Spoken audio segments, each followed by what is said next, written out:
certain physical properties such as pH, and how it can be applied, how this equilibrium can be applied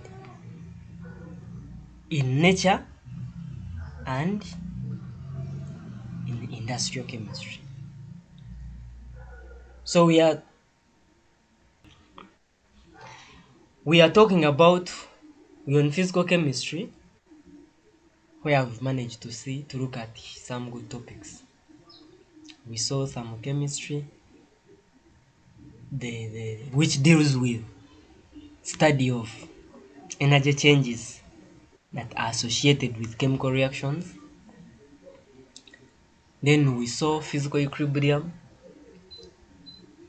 which deals with how the physical properties of a certain mixture can be affected by varying the composition of a given mixture, where we saw a 2-component system and a 3-component system.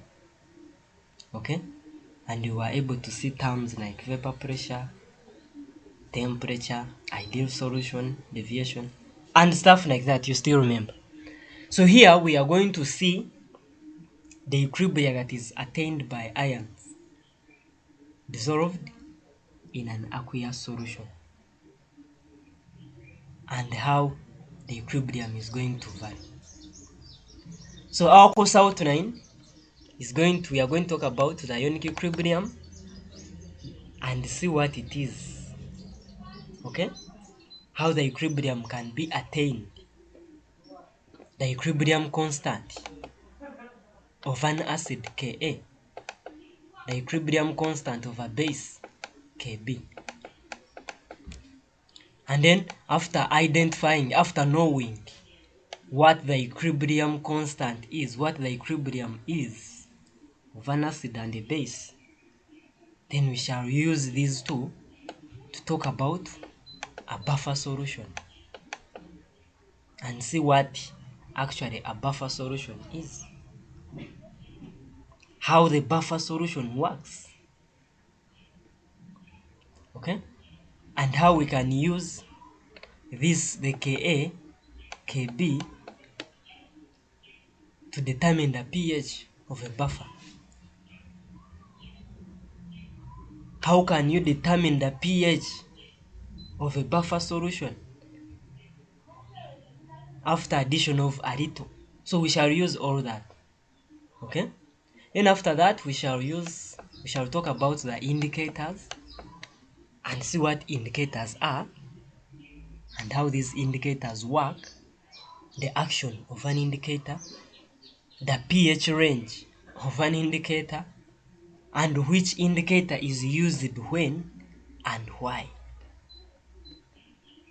Then after indicators, we shall talk about the solubility of salts, where we shall find terms like KSP and how KSP can be determined, okay, and the application of KSP.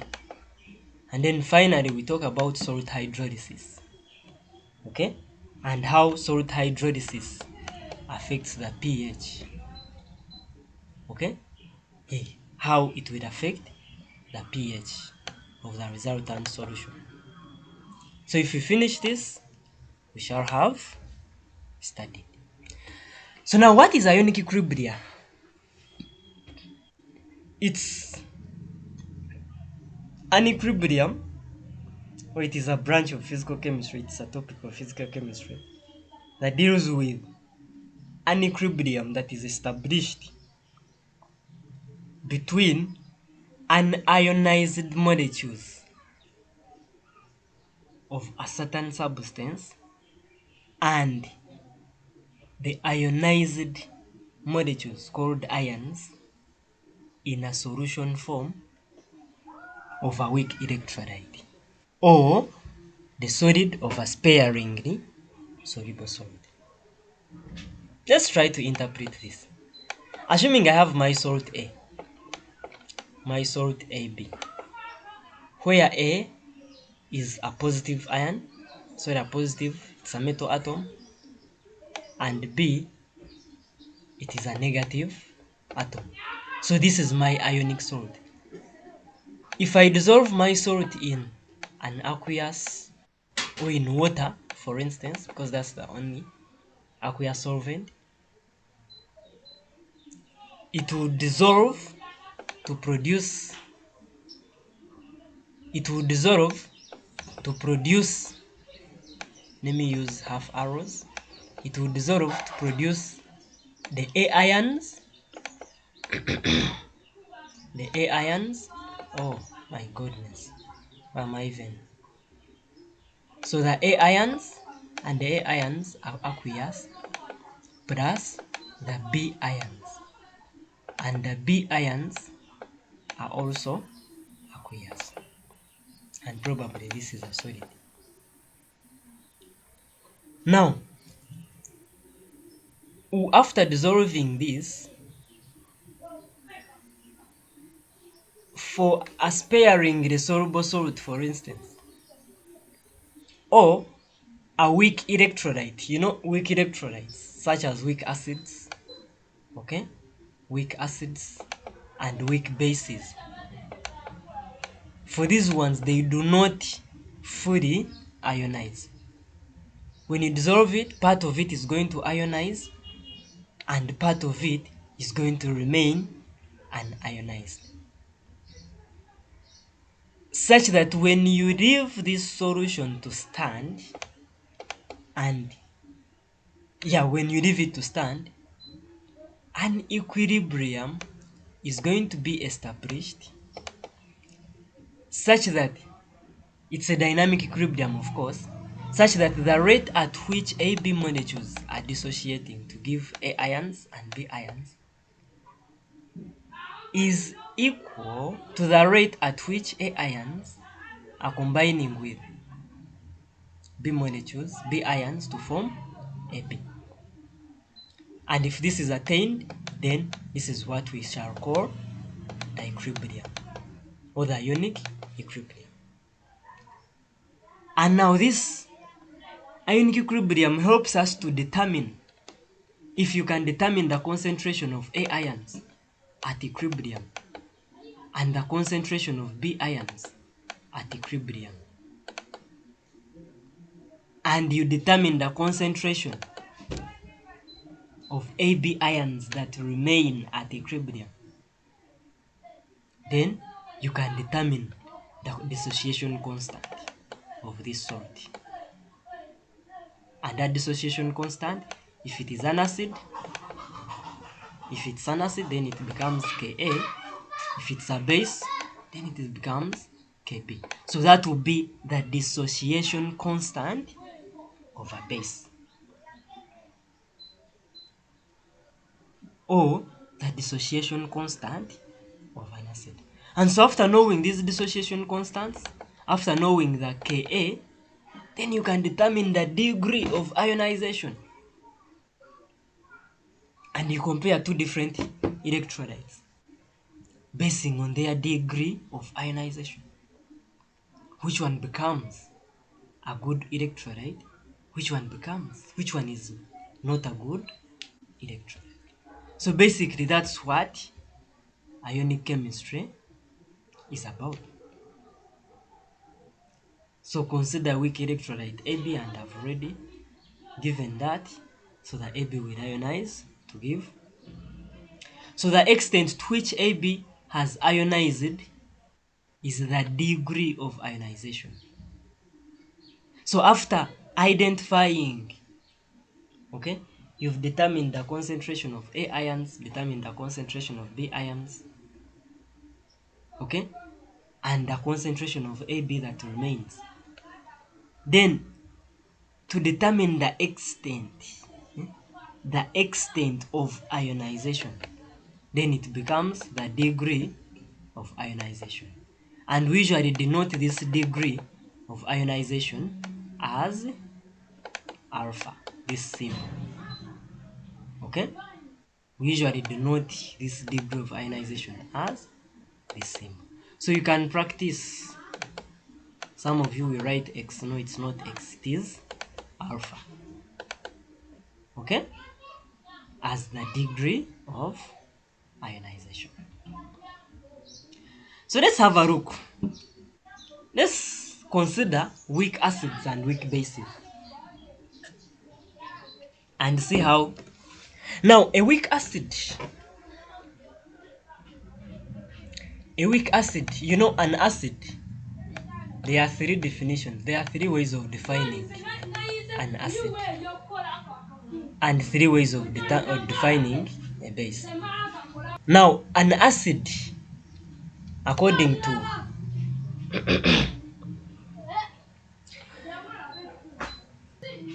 now you can define an acid as that substance that can release hydrogen ions, okay? Hydrogen ions as the only positively charged ions, okay? That is according to, is it Bronsted? Yeah, according to Bronsted, it is a substance that can release only hydrogen ions. Or, according to Lewis, you can define an acid as that substance that is electron deficient, that does not have electrons. And so that in that substance, according to Lewis, becomes an acid. And a base, according to Lewis, that substance that is electron rich. Okay? It's a base. Then, according to Bronsted, a base is that substance that can release only OH ions as the negatively charged ions. So now, consider a weak acid, okay, and a weak base.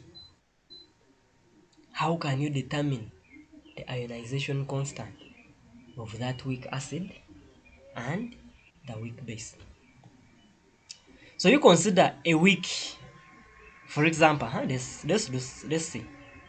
If you are given a weak monobasic acid, that's an acid that can release only one hydrogen ion. For example, HCl. However, this is a strong acid. Maybe we can consider CH3. This one is ionoic acid.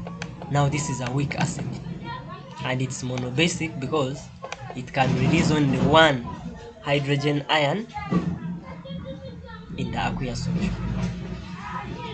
So let's consider a weak monobasic acid.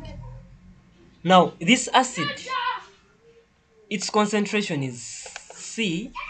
It's known, okay? It is known, and in this case, let's call it C. Now it will ionize. Let's demark. Oh, sorry for that.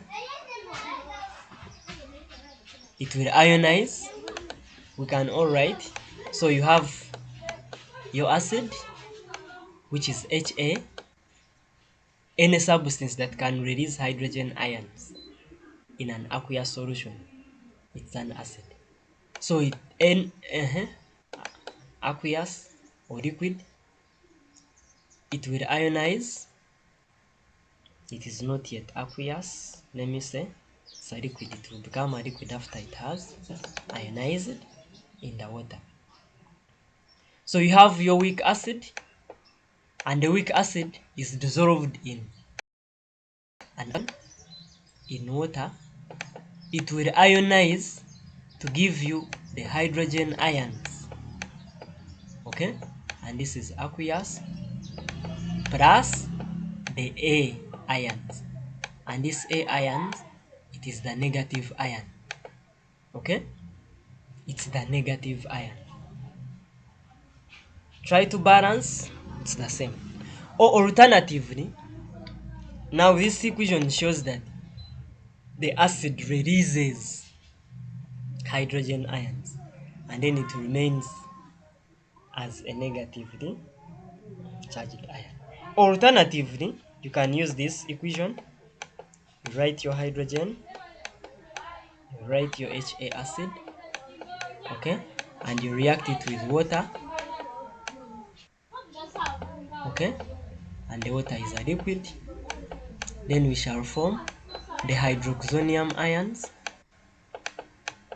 with a plus, and this is aqueous. This is a 3 plus the A ions. Now this equation, it shows that it's actually water, which is a proton acceptor in this case. It is water that is actually removing the protons from an acid. And actually here we use half arrows. Let's use half arrows because it is partial ionization.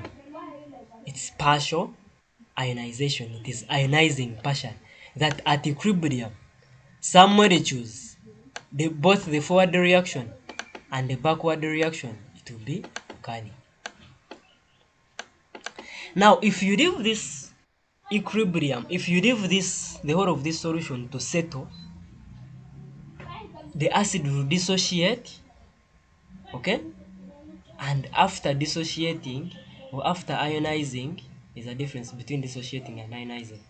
The acid will ionize, okay, and form the positively charged ions and the negatively charged ions. That if the equilibrium is attained, then the rate at which the forward reaction is occurring is the same rate at which the backward reaction is occurring. That since the mole ratio is 1, if you find ways of determining the concentration of hydrogen ions, maybe if we say the concentration of hydrogen ions, it is X, and the mole ratio is 1 to 1, also the concentration of A ions, it will be X.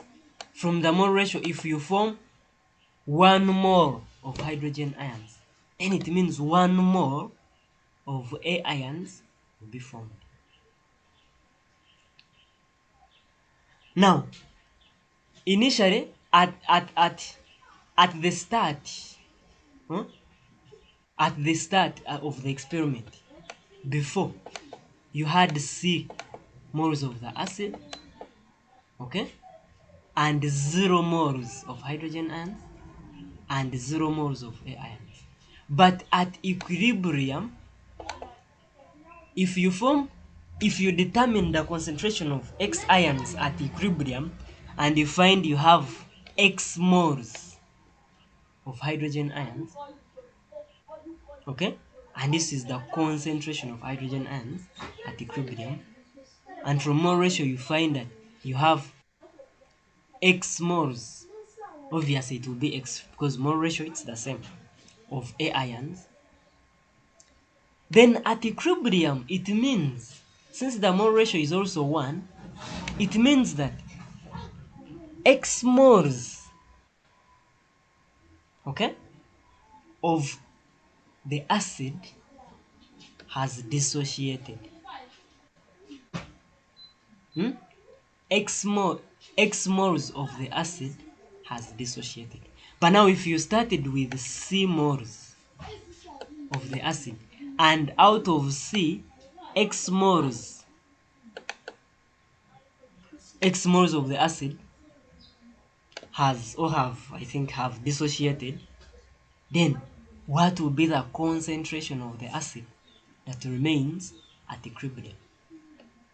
It will simply be C, which you had initially, minus the number of moles of the acid which dissociated. And so this will be the concentration of the acid that remains at equilibrium.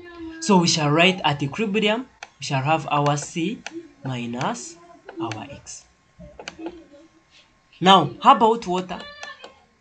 Now, since water is a solvent, okay?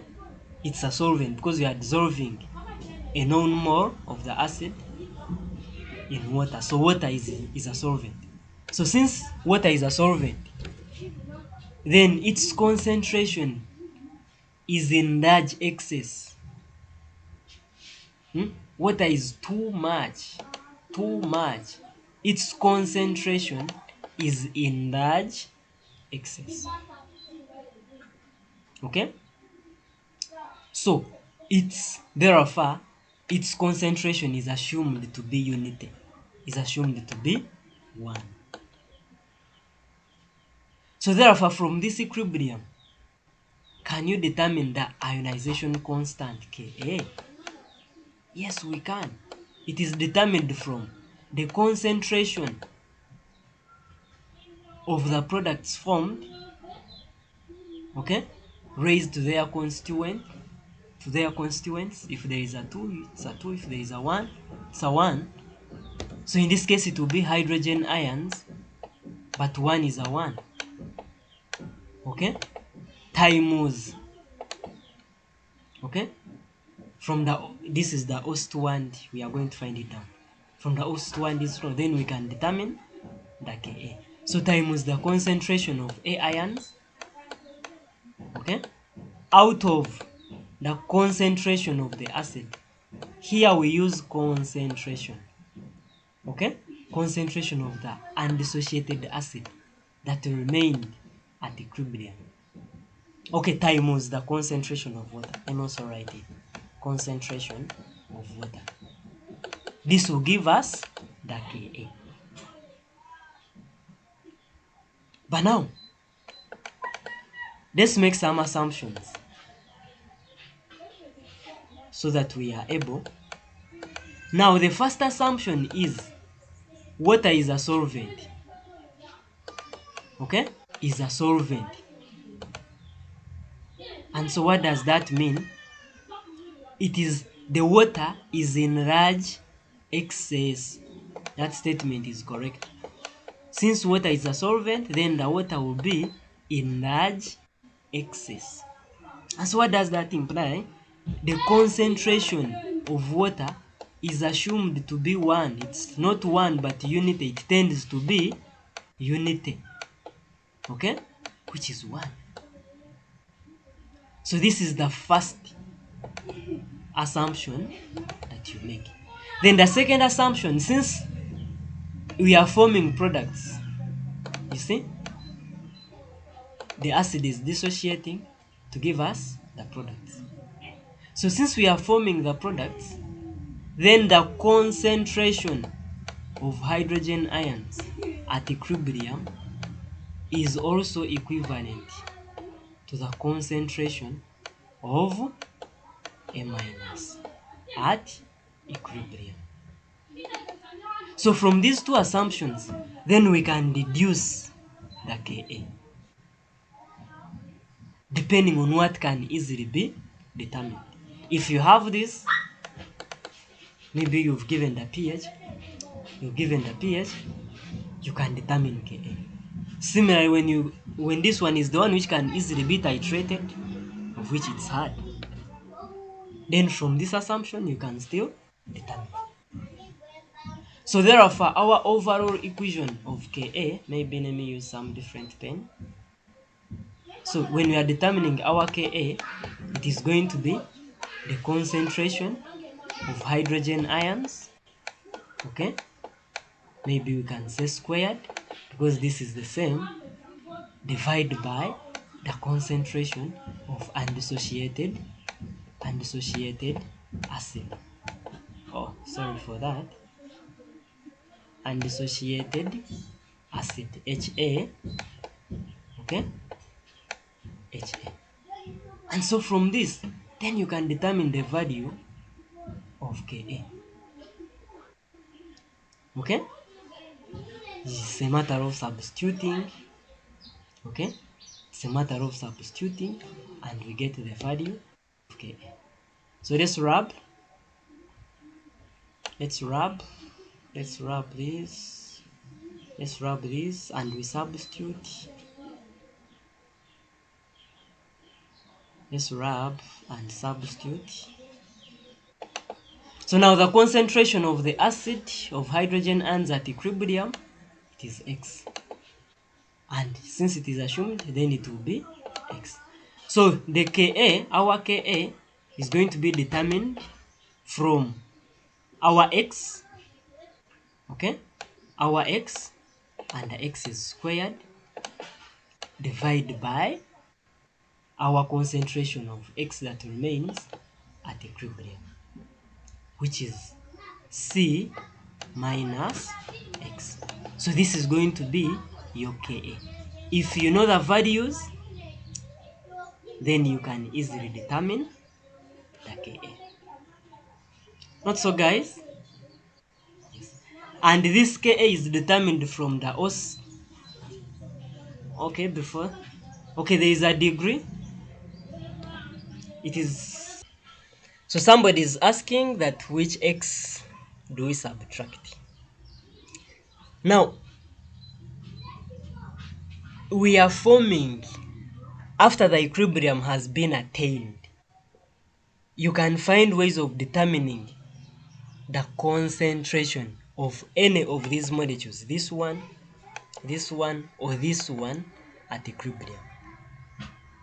And you find out that the concentration of maybe hydrogen ions at equilibrium is X. Okay? You can use any data. Maybe Y. Now from mole ratio, if you find that the concentration of hydrogen ions is Y, then from mole ratio, it means since mole ratio is 1 to 1, if you form 1 mole of X, then it means you shall form 1 mole of A. So if you form 1 mole of Y, then it means you shall form 1 mole of the Y mole of A. Similarly, from mole ratio, if it is 1 to 1, 1 mole of the acid dissociates to give 1 mole of hydrogen ions from mole ratio. So it means if X moles or if Y moles of hydrogen ions are formed, then it means it is the same Y moles, it is the same X moles depending of the acid that dissociates. Because the mole ratio is 1 to 1. But now remember, the concentration of the acid initially before the start, it was C. Are you seeing? Now this is before dissociation. But now you've discovered that X moles of the acid dissociated. Now can't you determine the moles that remained? Yes, obviously you can. By getting the C and you subtract it with X. And this X, it is moles of the acid that dissociated. How do we determine it? From moles of hydrogen ions that were formed from mole ratio. I hope it's really good. I hope it is really good. Maybe if there is another question,